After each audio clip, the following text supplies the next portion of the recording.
ఇక్కడ వరకు ఇందాక వీడియోలో పెట్టాను కదా. ఇప్పుడు నెక్స్ట్ చూడండి.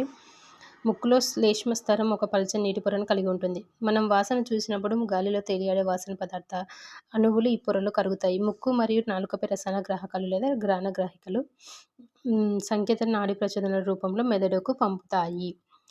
ఏవి నాడీ ప్రచోదనల రూపంలో మెదడుకు పంపుతాయి అంటే నాలుకపై గల రసాయన గ్రాహకాలు సంకేతాలను ఈ విధంగానే అడగచ్చు, ఏ విధంగానే అడగచ్చు. కాబట్టి ఈ ఏరియాలో బిట్టు పడే అవకాశం ఉంది. నెక్స్ట్ వచ్చేసి ఇక్కడ ఒక బిట్టు. ఇవాన్ పావ్లోవ్ అనే రష్యన్ శాస్త్రవేత్త దీనిపై కొన్ని ప్రయోగాలు చేసి ఆహారం గురించి ఆలోచన వచ్చినప్పుడు వెంటనే మన నోటిలో నీరు ఊరుతుందని కనుగొన్నాడు. ఎవరు?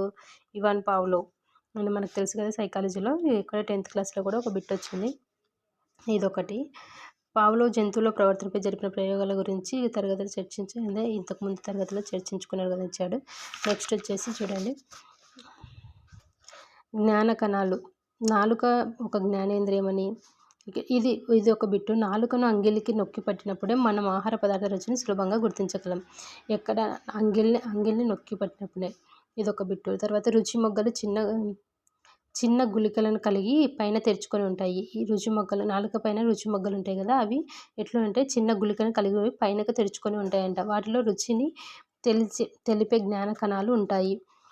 జ్ఞాన కణాలు వేటిపైన ఉంటాయి? నాలుకలో ఉంటాయి. ఎక్కడ అంటే చిన్న గుళికల లాగా ఉండి పైకి తెరుచుకొని లాగా ఉంటాయి అన్నమాట అవి. చూడండి ఈ ఏరియాలో ఒక బిట్టు. నాలుక అంగిలిని నొక్కి పట్టడంలో ఆహార పదార్థం రుచి మొగ్గ యొక్క ద్వారాన్ని నొక్కి రుచి కణాలను చేరి రుచి సంకేతాలను ఉద్వేగపరుస్తుంది. ఈ ఏరియాలో ఒక బిట్టు. తర్వాత చూడండి. నోరు నమిలే యంత్రం అంటే మనకి రివిజన్ లాగా అనమాట. ఇది నేనేం ఎక్కువ ఎక్స్ప్లెయిన్ చేయడం లేదు. నోట్లో ఆహారం చిన్న చిన్న ముక్కలుగా చేయబడాలి. దీనివల్ల అంటే నోట్లో చిన్న చిన్న ముక్కలు చేయడం ద్వారా మనకు ఉపయోగం ఏమిటి అంటే ఉపరితల వైశాల్యం పెరిగి జీర్ణక్రియకు సహాయపడే పదార్థాలతో చర్య జరపడానికి తోడ్పడుతుందన్నమాట. ఇది చిన్న చిన్న ముక్కలుగా చేయడం వలన ఏంటి ఉపయోగం అని అడిగితే ఇదన్నమాట ఆన్సరు. నెక్స్ట్ వచ్చేసి దంతసూత్రం. దంతాల అమరిక విధానాన్ని వివరిస్తుంది. దీంట్లో వచ్చేసి ఈ చర్వణకాలు ఏ పనులు నిర్వహిస్తాయి, ఎట్లా ఉంటాయి అనేది ఇచ్చినారు. కుంతకాలు పదునైన అంచులు, తర్వాత రదనికలు కూసుగా ఉంటాయి, తర్వాత చదురుగా ఉంటాయి. అగ్రచర్మకాలు చర్మకాలు వచ్చేసి చదురుగా ఉంటాయి. ఏ విధంగా అంటే ఇవి మ్యాచ్ ద ఫాలోయింగ్లో కూడా అడగవచ్చు. ఈ విధంగా అయితే ఉంటాయి.